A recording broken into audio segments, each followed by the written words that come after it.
So the note on which Alison ended is really appropriate for us to begin where Sophie, thinking of your mother here, Lydia and Eugene are going to take off. And I'd like to, just in anticipation, say a big thank you to them.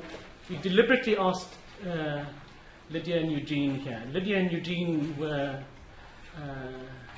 lifelong comrades of Neville and supported and fought alongside him, sometimes argued and debated with Neville around some of the key moments of Neville's political engagement with the complexity of South Africa.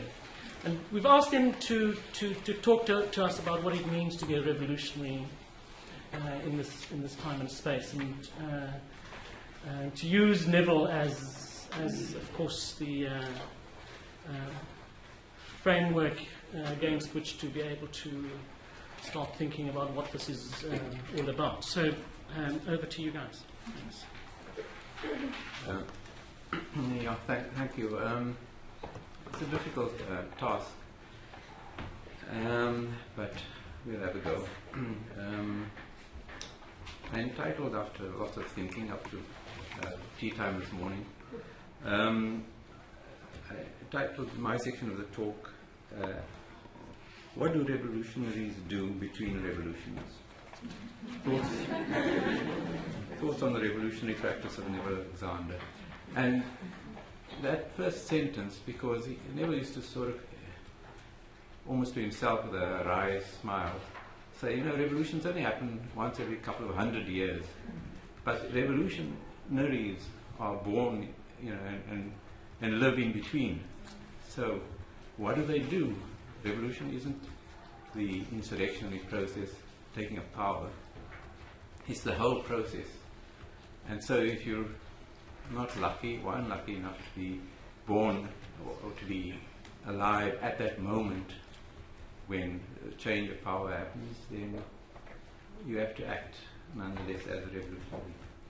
So my intention is not to recall the thoughts and actions of Neville Alexander so that present and future generations may learn certain immutable truths.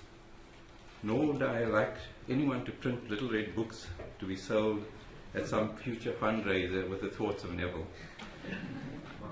He really lived the concept of the primacy of the contestation of ideas, and would of course have been horrified at any such actions. But there is one consistent thread that runs through his approach to all the important questions of public life, and that is to objectively study, to analyze, to think, and then to act. Not, I may add, to do these things in a linear, sequential fashion, but dynamically. And to act meant to act politically, and to act in a revolutionary manner consistent with a vision of a future revolutionary society. So you'll see that in all his practices. And in this final session, we want to emphasize the contribution of Neville to the revolution as a revolutionary activist and an agitator, as a revolutionary organizer, as a propagandist. In this arena, Neville of necessity acted with a collective, but never as the leader or even the guru, although some tried to make him that from time to time, and certainly not as the Pope. His word was the last word. And while his individual views, once formulated, were firmly held and strongly argued within the organizational collective, as any of us who had that experience know, in most cases it was and still is difficult and unnecessary to attempt to isolate his contribution from that of the collective. The struggle against the creation of the Transkei independence and grand apartheid. I'm going to choose three examples of this process of theory, study theory, and action. Formulation of a line of march and launching off in that direction. Much has already been said about Neville's contribution to the national question, but I want to emphasize that his polemic with Nelson Mandela, his purpose in studying, analyzing, and finally formulating a perspective on the national question was to provide the basis for political action.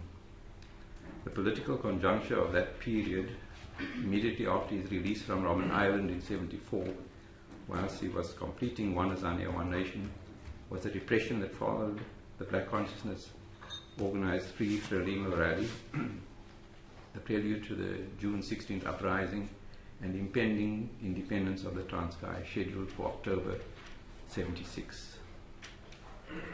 The imperative to protest, to act against the impending creation of independent Transkei loomed large. And this is my first illustration of Neville's approach to marriage, maybe not an apposite metaphor in his case, of theory and practice. In his introduction and summary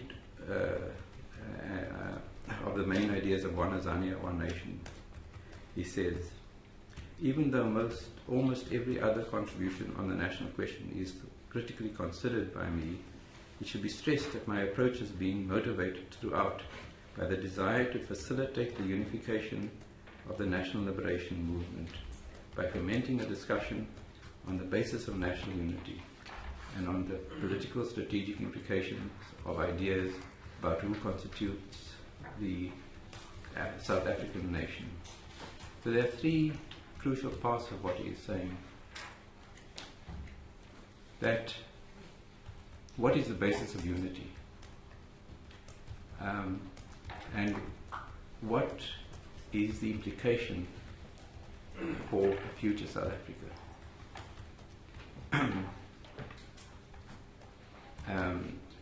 So the ideas that we use to base our unity on must reflect what we think a future country will look like. So, without, I've actually put too much detail in here, but every organization in the national liberation movement has rejected the Bantustan strategy because, among other reasons, it will divide the people, inverted commas. Of course, it is implied or explained that this divisive process has economic, cultural, and political disadvantage for the people. I know of no example, however, where the full ideological implications of such a statement have been worked out. I know of no document where the interconnections between the ideological dimension implied by the words people, nation, etc., and the political, economic dimension of our political practice have been explicated. Yet this has become a fundamental necessity. So it was not sufficient to say this is for the people.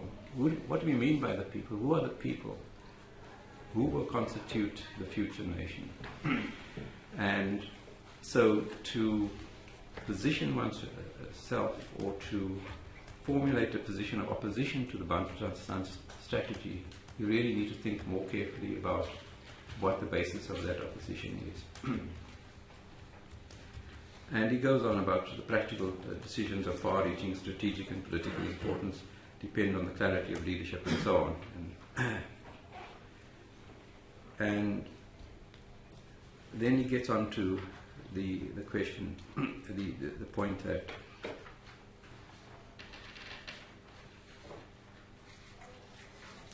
the Bantustan strategy is precisely an attempt to harness the creative and revolutionary energy of the national liberation movement in order to use them against the emergent nation by dividing it into warring and antagonistic groupings graced with the tainted robes of independent nations. These groups, be they language groups, religious sects, color castes, or administrative units, have in a South African context a certain reality. To deny this is to behave like an ostrich. Doesn't mean he accepts any of those terms as scientifically defined, but they are a reality in the consciousness of people, and therefore one has to deal with them. It's a point he makes over and over again, and it was discussed in the last couple of days, but I think perhaps not in depth. And so he goes on, and I want to He, of course, he analyzes the political, economic situation at the time, and the various forces at work and their interests. And he ends by this. This is all the introduction to the book, but in it he really sets out the main ideas of the book. So whether or not, and this is the concluding paragraphs, the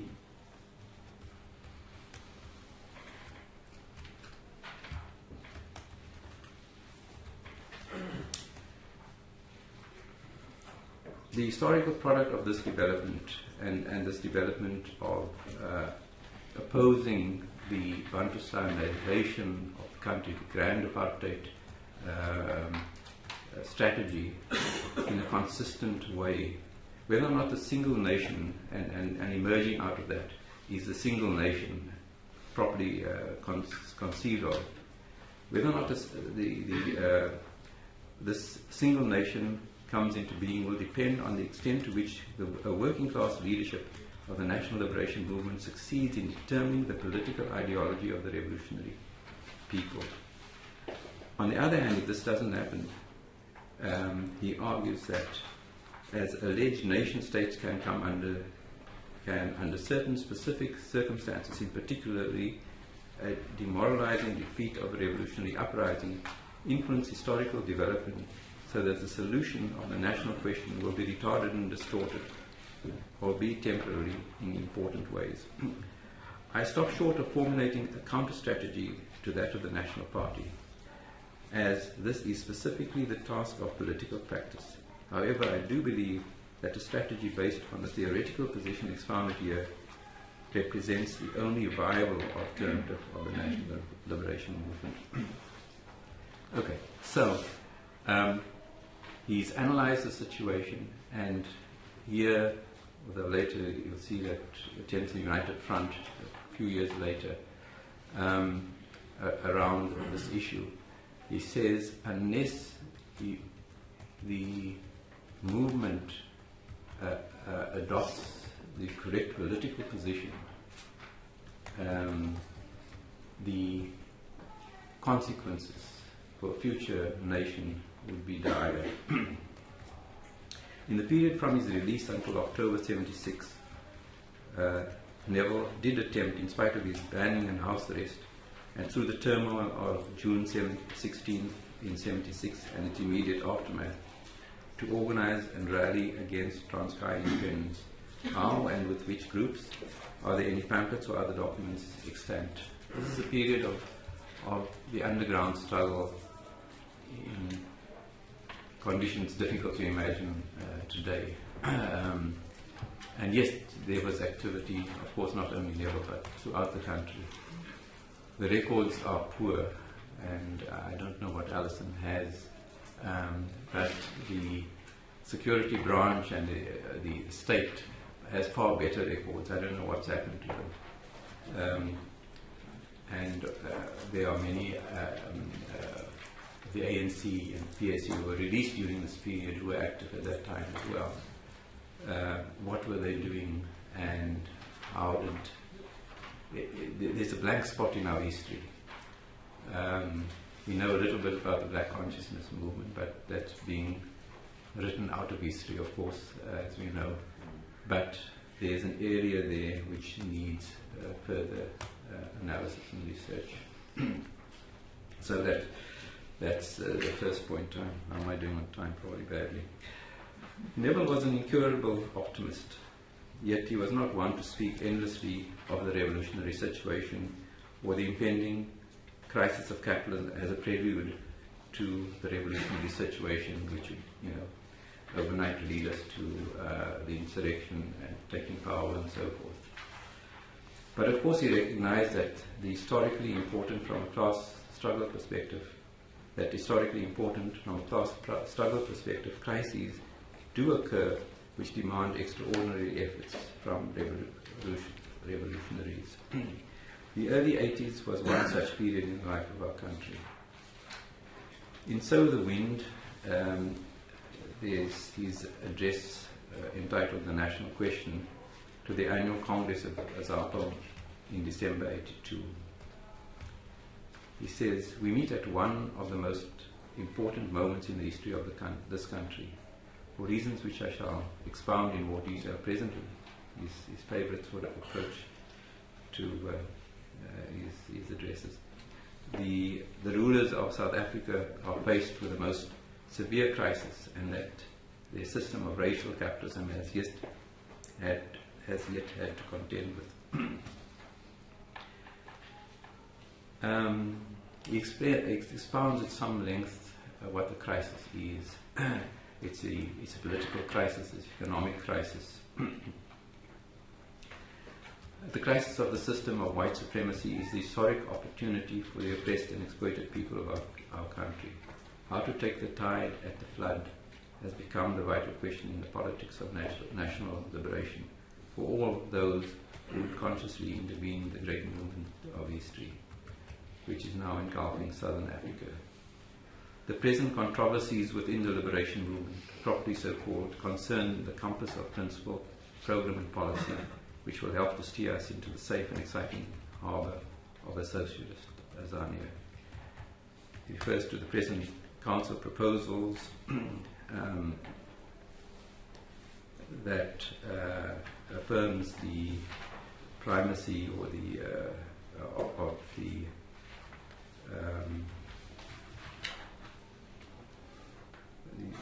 black working class as an agent of change, and proceeds to analyze the IFP, Labour Party, and all such Buenos proposals with regard to the President's Council.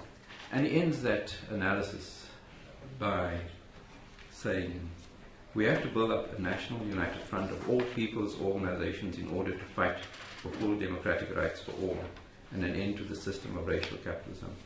Such a front must not be an alliance of ethnically defined organizations, but an alliance of workers, community, students, youth, sports, and other organizations of the people. Ambivalent and opportunist elements, such as white and black organizations of liberals who are not committed to the total liberation of the people of Zambia, who are merely concerned with the elimination of superficial aspects of apartheid, must be excluded from such an alliance of organizations." So that's, I haven't sketched out his analysis, but in his conclusion you can see that he has established a basis for making that statement. That is the basis of the alliance, and if we don't do that, if we don't establish the alliance on the proper footing, we can't be attempting to achieve a society on a common footing. A national campaign against the so-called new dispensation or New Deal should be launched immediately under the banner, the slogan, "One Azania, One Nation." I made a footnote here for myself, my third example. I think I have enough time for that. I made a footnote here for myself that the accusation of sectarianism is frequently associated with Trotskyism, and although Paulo Jordan didn't specifically make that, it always underlies that critique. You're Trotskyist, therefore you're sectarian, therefore you're split at the drop of the hat. And in everything that Neville has done, you not find a hint of that sort of sectarianism. He spoke to everyone, but that doesn't mean that anyone's free to join. There is a basis, a common platform, and that may be discussed, but once that's agreed, that is the basis of joining. So, and that's far from sectarianism. So, my third example is because I think it's a rounding off of his contribution to the socialist cause is the International Conference of 1997. So I chose this to give an insight into Neville's views on the international political arena of the left. Now, notice I have to choose my words carefully in even describing such a thing. It wasn't the conference of the socialists of the world, because practically speaking that's not possible. It's a question of who's a socialist and who's not a socialist, how different people define how differently they define themselves and so on. So, but in any event, and you'll see it's not called an international socialist conference either, even though it's an international conference of socialists, because there's an international socialist conference that happens every few years, and the Labour Party and all the rest of them are part of that. So it's a terrain where, words have different meanings. I want to reflect briefly on this conference, convened by Warsaw Socialismo, Revolucionario of Italy, and the Alliance for Workers' Liberty of Britain. Warsaw hosted the conference, and a number of other South African organizations attended as well. Sorry, I haven't listed them in case my memory fails me and I leave one or two out. So, but even though we were, there was an open invitation, by the way. I'm not sure if it was entirely open, but it was open. I remember. All right. Preparation for the conference, essentially discussing the political basis of the conference, took place over a period of about 2 years. Neville's prominence and political prestige were important in bringing together socialist groups from around the world. In addition to the co-conveners, SR and Workers' Alliance, representatives from a tendency of the Workers' Party of Brazil, the PT, and the organization of the peoples of the Forest Seringueiros of Brazil, Vally, Socialist Workers' Alliance, Russia, Ukraine, and individual socialist attended. I'll quote a few excerpts from the base document, which is panel beated over this 2-year period, and which was, if you wish, the platform for gathering.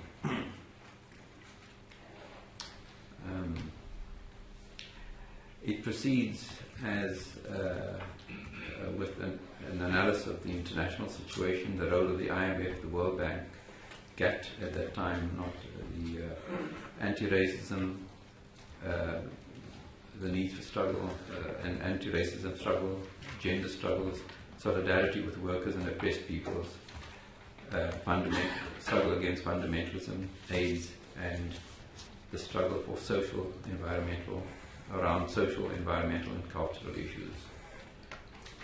And then proceeds to describe the new forms of imperialism, the role of IMF, World Bank, and GATT, which is now the WTO.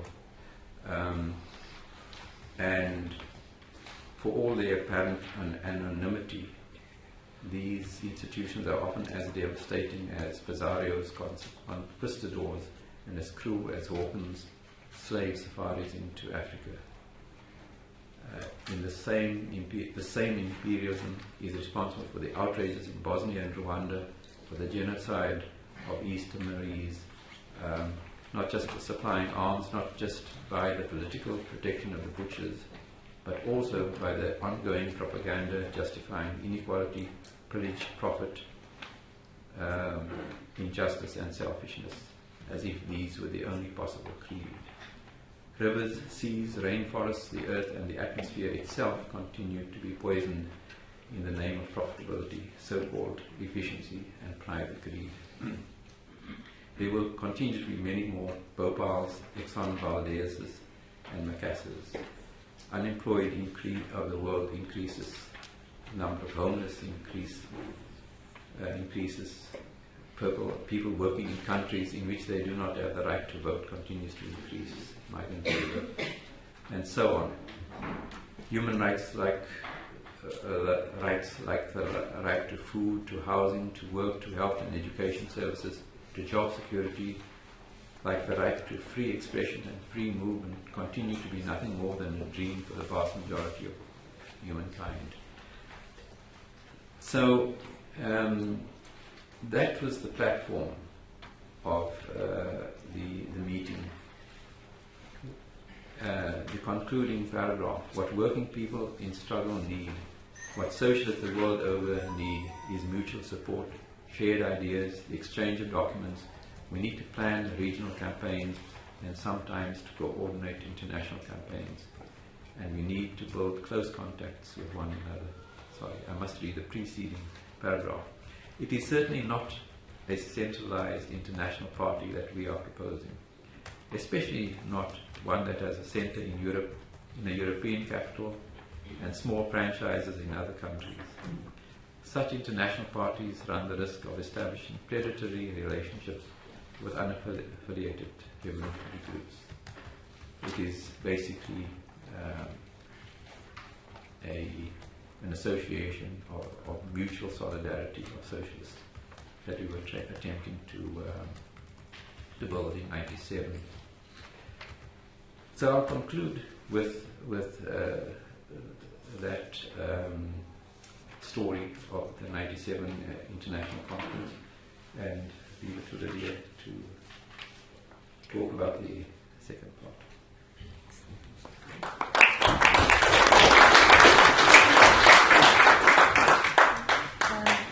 Thank you, everybody. It's very hard for me to speak sitting, so I'll stand. Eugene is my dad, by the way, in case anyone was wondering.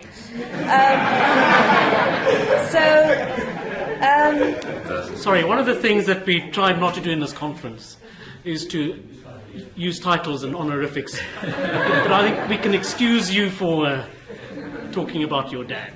Great, thanks. So, Neville was a theoretician, an academic, a writer, and a teacher. But for myself and for those who worked with him politically, he was primarily a revolutionary. And if I can risk a definition, a revolutionary being a person both engaging with history and the world they live in, but more importantly, trying to change it.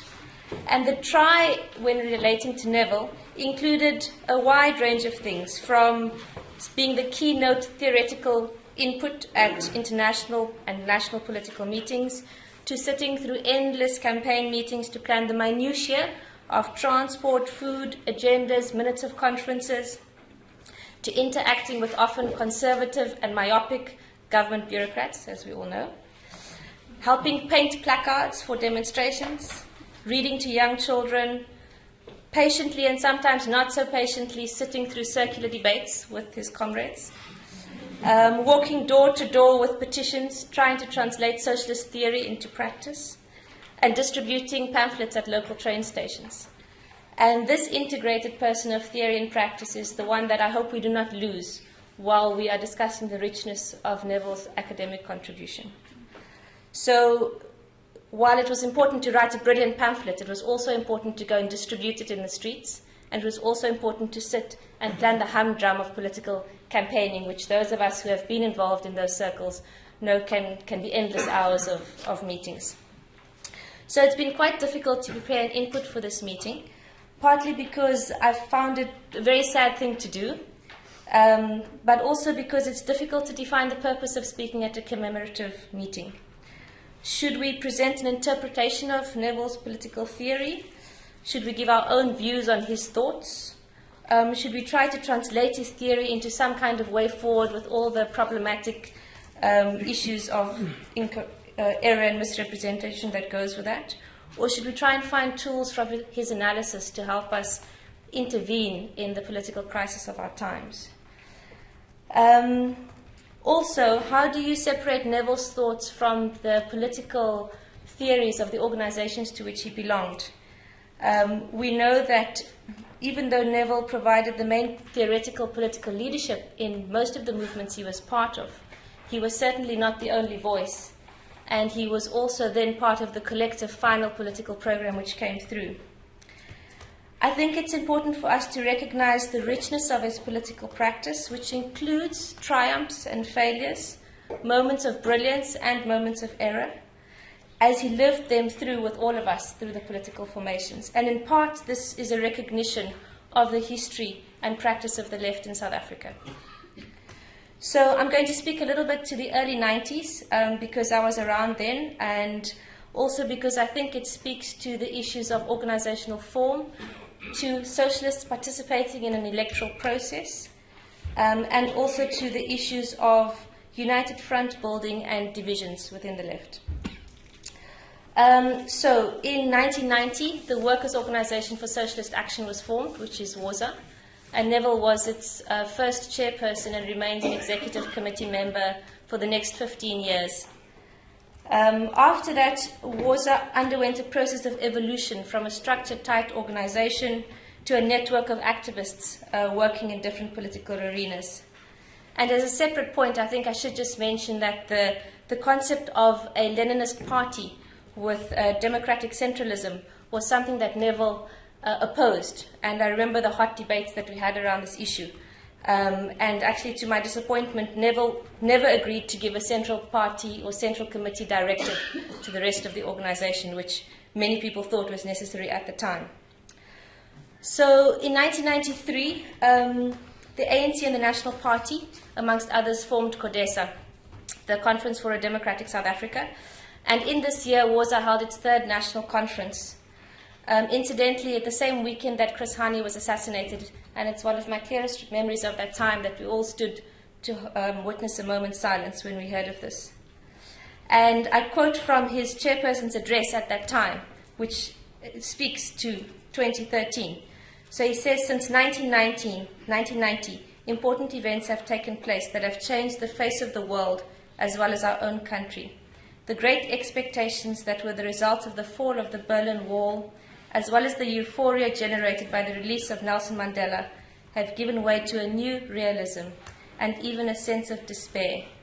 In South Africa itself, most people are gripped by a contradictory feeling of end-of-the-century anxiety and millennial hope for better things to come. He goes on to describe the negotiation process between the ANC, the National Party, and others as a negotiation between Afrikaner and black nationalist elites.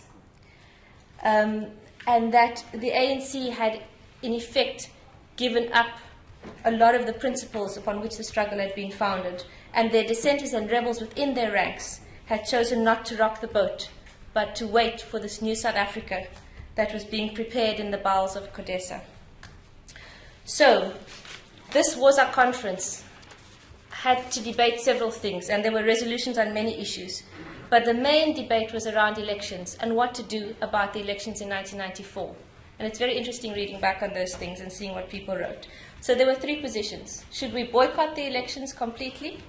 And the argument for that was that essentially these elections were a rubber stamp. Most of the principles of the new constitution had already been decided upon in the CODESA process. The government of national unity was something that was coming regardless of the outcome of the vote, that the people would not participate in writing the new constitution. We knew that there were financial deals made with IMF and other groups secretly, which had ensured a continuity of the economic system. And the sunset clauses, which was that the bureaucrats of the apartheid regime would remain in the state, had been signed and agreed to, which meant that any new government would be completely hamstrung and tied in trying to change anything. So there were people in our ranks that said we cannot participate in such a process. It's a travesty of justice. The second position was that we should participate in the elections as a socialist united front, that we should join with other socialist organizations together and put forward a socialist platform. Why? Because if you can remember back to that time, it was a period of great heightened political awareness. People were watching the TV, they were reading newspapers, they were debating politics.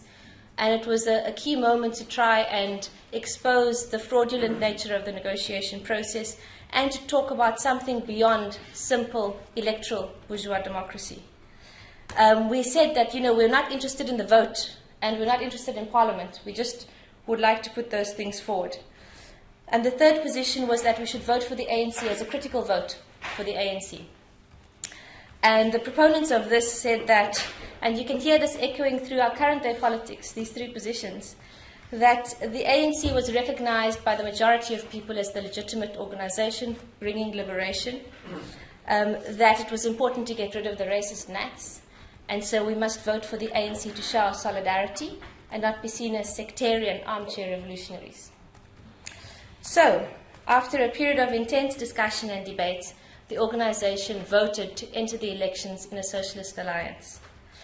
The group that wanted to vote critically for the ANC left and formed separate structures and campaigned according to the process they had put forward. So Neville supported the position of a socialist alliance, a socialist united front, though he was, to be honest, a very reluctant electoral politician. And we'll see a little bit more about that. So a broad call was made to all groups of the left to come together. And of all of them, only two in the end stayed in the alliance, and that was WASA and the International Socialist Movement, the ISM. And they formed the Workers' List Party. And the story of what happened to all the other groups is detail that we can't go into here, but you can see through the narrative some of the issues I talk about in terms of brilliance and error, tactics and strategies of the left.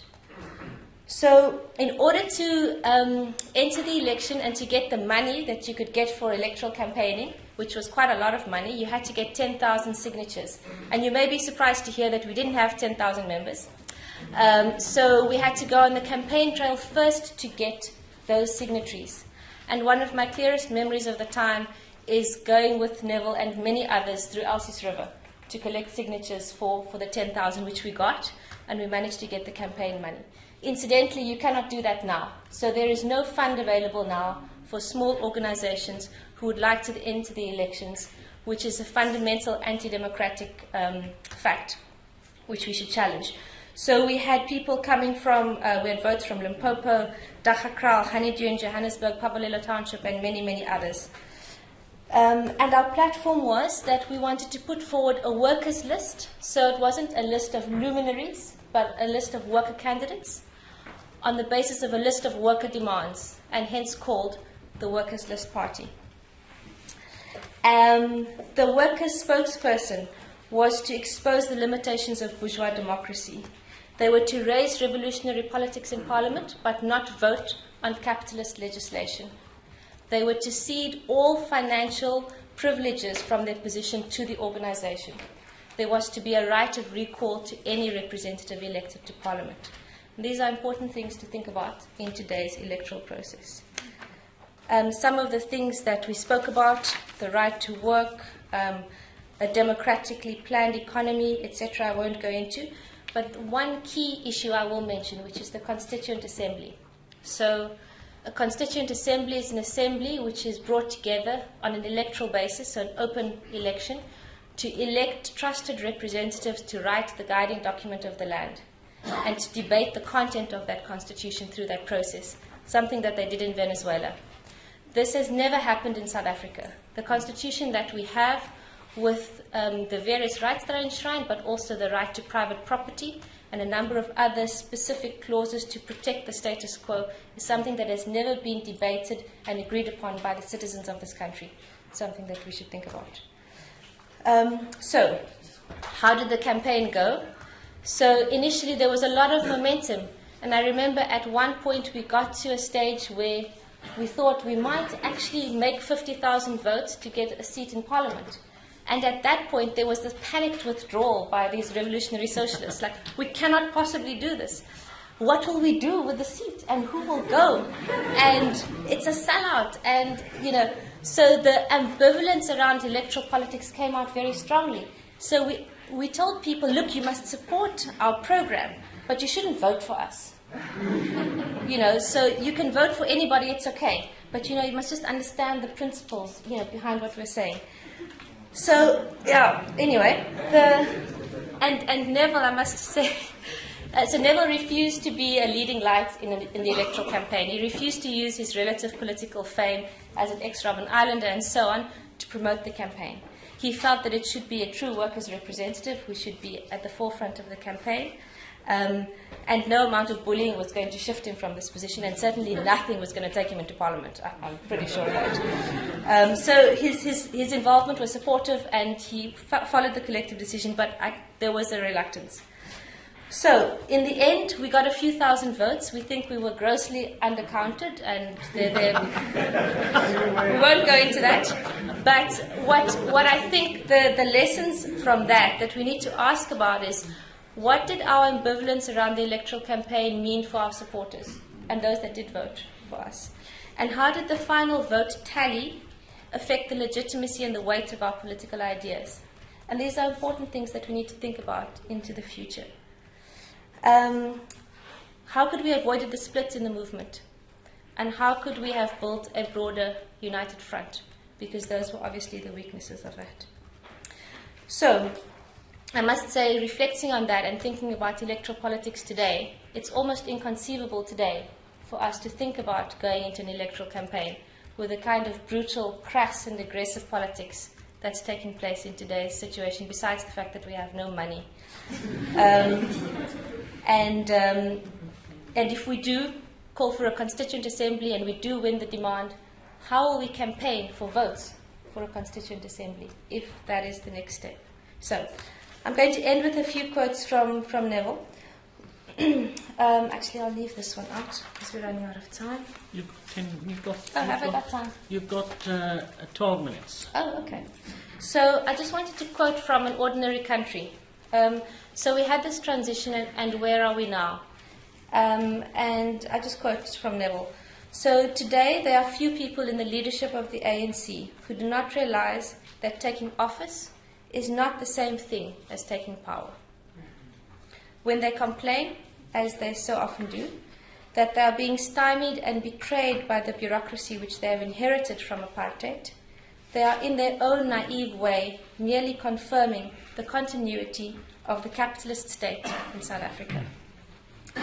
Whether or not it is fashionable to quote the founders of the modern socialist movement, there is no doubt that the view put forward consistently by men and women like Marx, Engels, Lenin, Rosa Luxemburg and others, that a revolution requires the smashing of the machinery of the old state and the reconstruction of society in the interests of the new ruling class has been completely vindicated in the case of the new South Africa. So, end quote. We need a fundamental political, economic and social revolution to break the exploitative racist past from which we come. And we have not done that. And no redressing or changing of the ANC is going to do that. That system has to change. Organizational forms on the left have waxed and waned without making a significant impact on the current political discourse.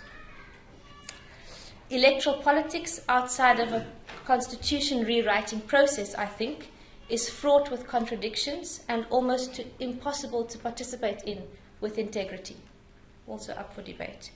And yet, here we all are, sitting in this room today, looking at ways that we can change the country and the world that we live in, and doing so in our various different forms.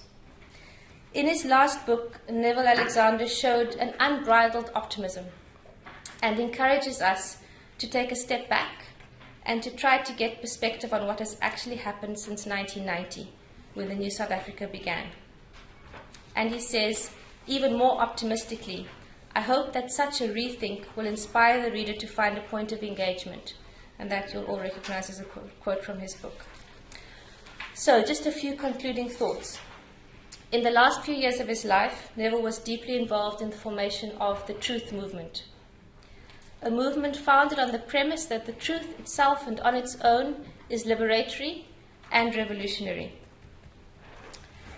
The movement was initiated by many, including individuals from Warza and other formations, and continues to find its way, negotiating its way through the treacherous terrain of the South African political context. His last works, and also the discourse of the last few years, reflected, I think, a move in thought towards new forms of organization, ones that are more open, responsive, and use a new kind of language. When I look at our pamphlets and writings of the early 1990s, They speak very differently to the writings that we do now in the way that we speak today. And I think that's appropriate. Also, there's a greater recognition that we're not only talking about the organized labor movement, we're not only talking about workers in a narrow sense, but that the struggle encompasses a much broader terrain: education, health, the environment, social aspects of the way that we live our lives, value systems, etc. And I just want to do one more quote, where Neville says in his book, in the last chapter, Enough is as Good as a Feast, we have to rebuild our communities and our neighborhoods by means of establishing, as far as possible in a voluntary way, all manner of community projects that bring visible short-term benefit to the people and that initiate at the same time the trajectories of fundamental social transformation to which I have been referring. So that part is clear, that we should get involved where we are, and that we should act locally to make a tangible difference, whether that is volunteering at the local clinic, joining a reading club and reading to young children, whether it's building a cooperative, where it's organizing food gardens, finding something local that makes a tangible difference and improves people's lives today. But at the same time, we also need to look at the global picture and this bigger change that we need to see, because it's not enough to work in our corner. And perhaps, and this thanks to Cairncross for talking this through with me, and I think it is a good thought, perhaps taking Neville's work forward is not something that's frozen in time, but a series of questions that need to be answered. And those questions will be interrogated in different ways by different people over the time. And some of those questions would have to be, what do we mean by nation building? What does race and racism mean in South Africa today? What is democracy? What is the difference between electoral and participatory democracy? What is the difference between voting and actually taking control of your life at a local level? How do we hold the state accountable and yet at the same time be the people to take agency and fix the street light, clean the park, organize for children to get to school safely? How do we do those two things at the same time? And how do we develop a new value system for this new society that we want to build while we are crushed by the brutality of the current system? And then out of this work, out of this answering of questions that he's posed, and this local work, what organizational forms begin to grow that speak to that work, so that the form follows what it is that we need to do? And how do we make those organizational forms places where the spirit of empathy and humanitarianism that we want to see in the new society are manifest, where, as the place where we build our new vision of a new world? Thank you. Just want to remind Comrade Lydia that long after 1994, the chairperson of the Electoral Commission, I think some of you still remember him, Johan Kriegler, said that the results were actually a negotiated election result. Neville and many of us used to always laugh at the way the results in most provinces were the same number of votes that the Workers' List Party received. Anyway, this is, it's not going to be a response, really. It's going to be a rejoinder. I think both Eugene and Lydia very effectively spoke to the theme we have in the last session. But I just want to talk about how the organizing committee decided on the wording of this theme. It was actually two separate themes. One was on morality, values, and ethics of struggle, and the other was Neville's revolutionary praxis. I think it was Crane who suggested we combined it. And it made sense. It started off being an expedient thing because some of the papers, we were thin on the side of morality, values, and ethics, which is very strange because, you know, a lot of the writings of Neville in the past few years centered around that. And I want to speak to that area. I also want to mention a few things about the post-1990s.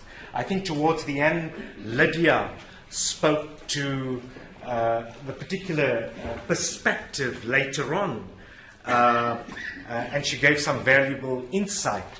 But I think we can spend a little bit of time there.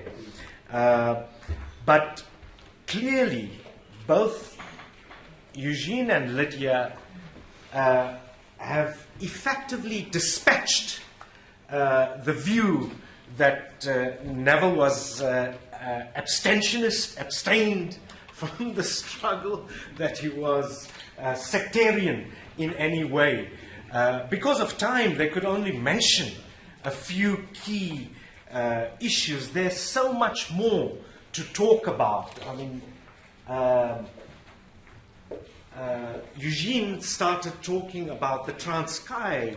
Lungisile can tell us about the terrible repression there and what comrades tried to do to support people in the Transkei, including Lungi and others.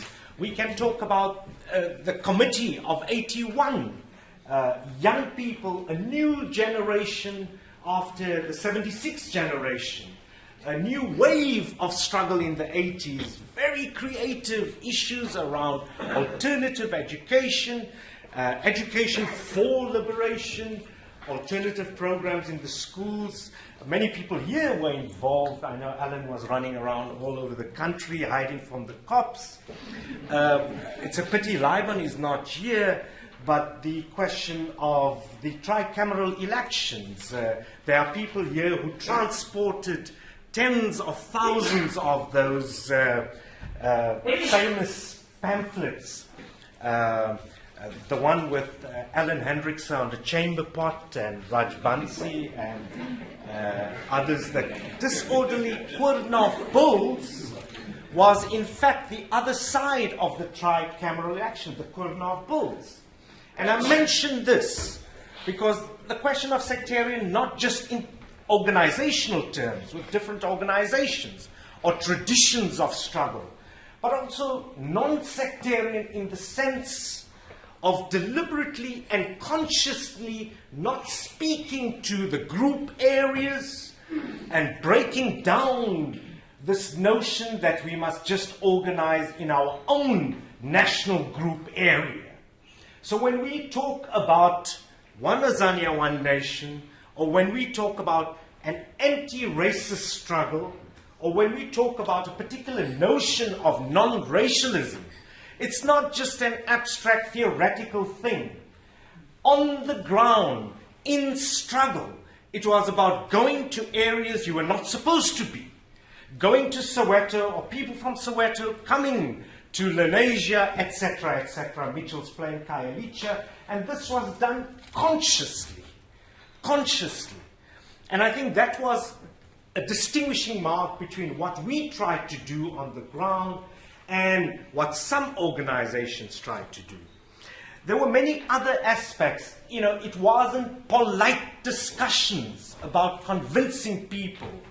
When Paulo was talking about ideas, etc., it was much more than that. It was a question of life and death. It was a question of, Aaron will tell you, the Pabalelo 26, campaigning there, Dakakral, our comrades, Brian spent a lot of time there, who were on the run, some of them in prison, some of our comrades on death row.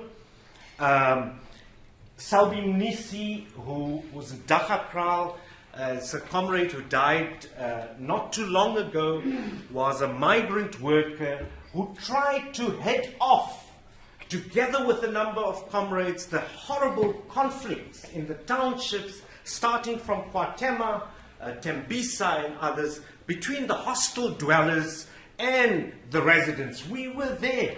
Neville was involved. We had discussions with people in the community. The whole question of the trade union movement, I heard in the opening session that comrades like Neville had no involvement in the trade union movement. That is absolutely wrong. I can show people a speech he gave to thousands of workers. It was the Commercial Allied Workers Union. I was the education officer. Professor Ndlovu, who was a worker, leader of the Workers' List Party that Lydia was talking about. And we had to fight to get Neville to speak there. Nobody talks about the sectarianism that Neville faced constantly, all the time. Whether he was at the funeral of Matthew, Goniwe, and Sparrow, invited by their families, people who were assassinated that Neville knew very well, was in a study group with, and at the funeral he was threatened. Similarly with the trade union movement. We can talk about the teachers' union, WECTU, in the Western Cape, and what happened there. How SATU was formed. Neville was involved in all the struggles. Besides the door-to-door, going door-to-door, as Lydia so graphically conveyed, there were many other such struggles. Self-defense units. I mean, we can talk about a lot of our young comrades in Katlehong, etc., and what happened to them on the front line of struggle. And in terms of sectarianism, in terms of political organizing, some of us accompanied Neville on his visits to people who were released, not just from the island, but other prisons. Zef Motopeng. Some of us can't forget that meeting with him, ailing Zef Motopeng, a real stalwart of the Pan-Africanist movement, and the time Neville spent with him when he was at St. Barnabas College for a short while. Some of us can't forget those two young men who were protecting Kathrada when he was released from prison, and Neville and I spoke to the Kathrada as well as the young man there, and 2 weeks later they were blown up by limpet mines. So we are not talking about a situation where, this was all fun and games or polite debates. This was a question of the cut and thrust of struggle. It was about intrigue. It was about assassination plots. And this was the period which we also debated the future as well. So when Eugene and Lydia talks about this, it's also linked to the ethics, morality, and values which Neville explicitly talked about later on. There are a number of short essays where Neville speaks to these issues. And in the very little time I have left, I think the question of the characterization of the post-apartheid state, the issues of the alternative linked to what we call the transitional program. I mean, Neville talked to what Ernest Mandel said, you can be even biblical in your political program. Feed the hungry, clothe the naked, houses for the homeless. I think those are the issues that speak to this last theme that we do need to, as Alison said, record, because this is not in the sense of having a little red book, although we did produce a little red book. In fact, Eugene was the primary writer. The red paper on the RDP, very popular actually. But I just want to, in this last few years, Neville spoke to the issue of morality, but he also spoke to apartheid racial capitalism, but also post-apartheid racial capitalism.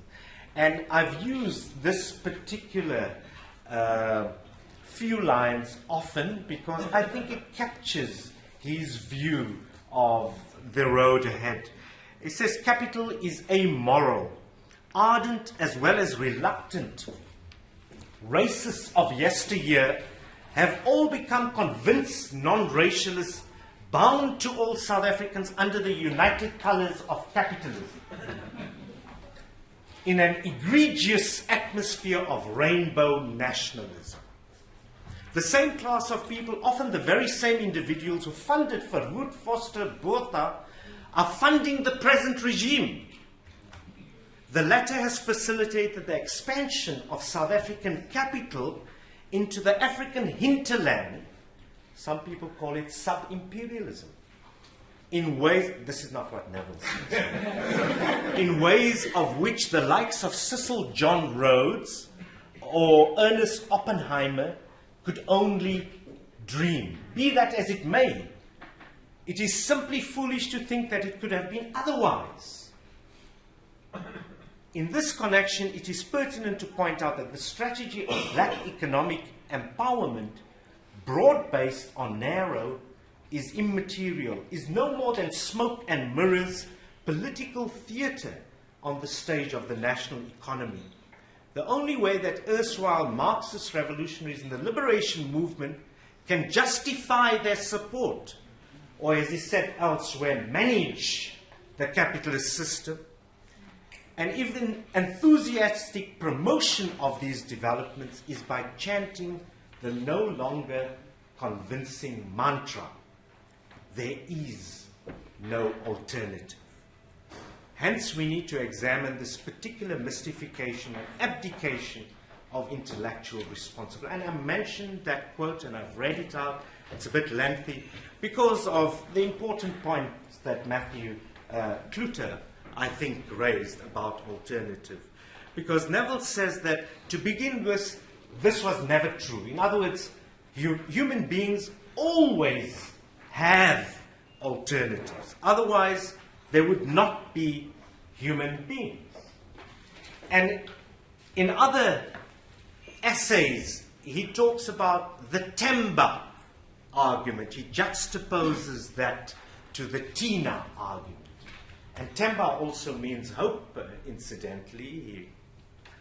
He informs us there must be an alternative. And he talks about the dangers of having models and manuals and blueprints. And this was in line with the creativity of Neville.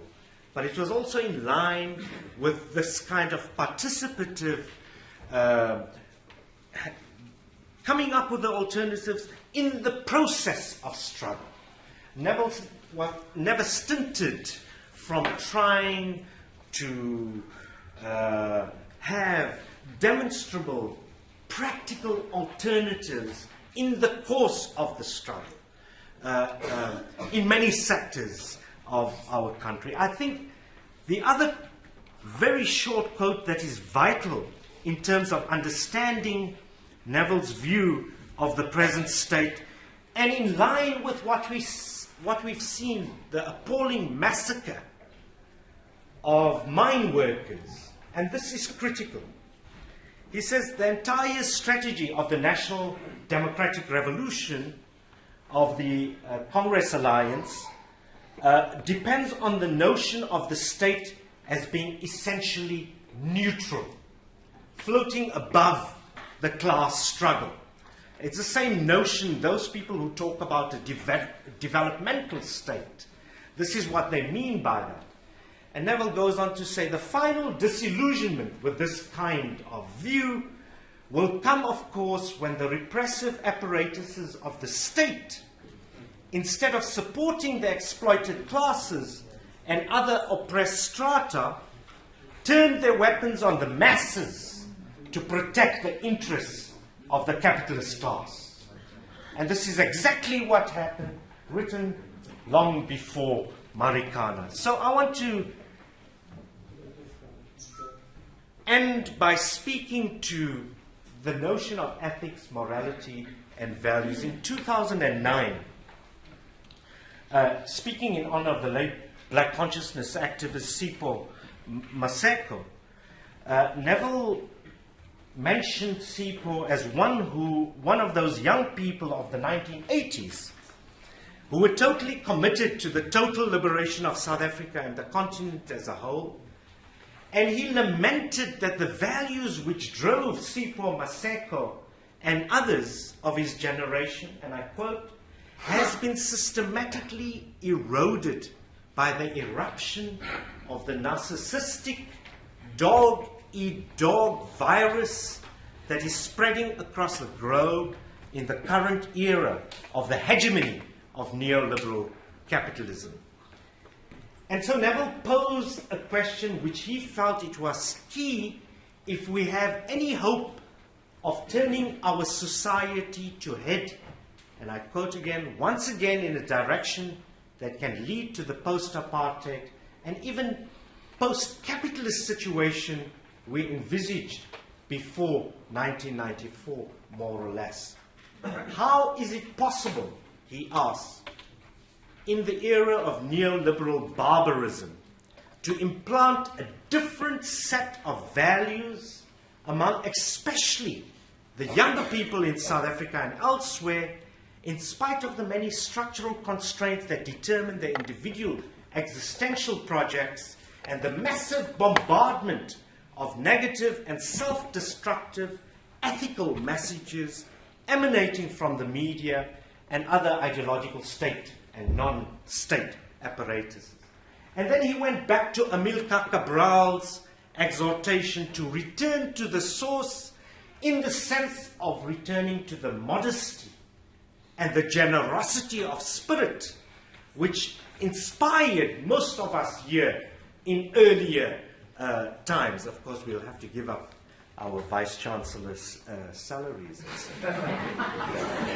So, but Neville was very well aware, he was very well aware that the post-apartheid South Africa did create an atmosphere and conditions that were antithetical to such a principled stance. He understood that. And he was appalled by the looting of state resources and the corruption. And he also spoke to the importance of socially useful work that is foreclosed for a significant number of people in various places. He also talked about, where images on billboards, televisions, and print media bombard the youth with a seductive elixir of consumer goods, and where relations between human beings mean nothing if they are not commodified. All in a climate where allegations of corruption embrace those lionized by the makers of official history, and where struggle icons become affluent overnight. And Neville talked about this affluenza virus in his last few essays with great passion. And he talked about how the dominant ideas and these practices are not absolute, and why counter-hegemonic values and mobilizations are always possible. We should not be overwhelmed by this, he constantly said. And our counter-hegemonic values and mobilizations must be informed by a value system which stresses solidarity and cooperation. And he spoke to what this means in practice. He questioned, as Lydia and Eugene pointed out, cliché-ridden formula, dogmatic thinking. He argued for creative experimentation, always looking at possibilities. The truth movement is one such example, looking for possibilities of intervening. And he talked to different forms, the importance of storytelling, of utopias, of novels. Rocky was talking about, somebody was talking about writing novels. Plays, songs, rappings, all in the hope of disseminating a humanistic culture and alternative ways of thinking. I want to move to the end now. Okay. I wanted to talk about the difference. I will end by saying that Terry Eagleton talks about the distinction, Graham, between moralism and morality. And he shows how Marx was really a moral thinker. He wasn't moralizing. He gives examples about this, and I think similarly, Neville had this in mind. Thank you very much. Thank you.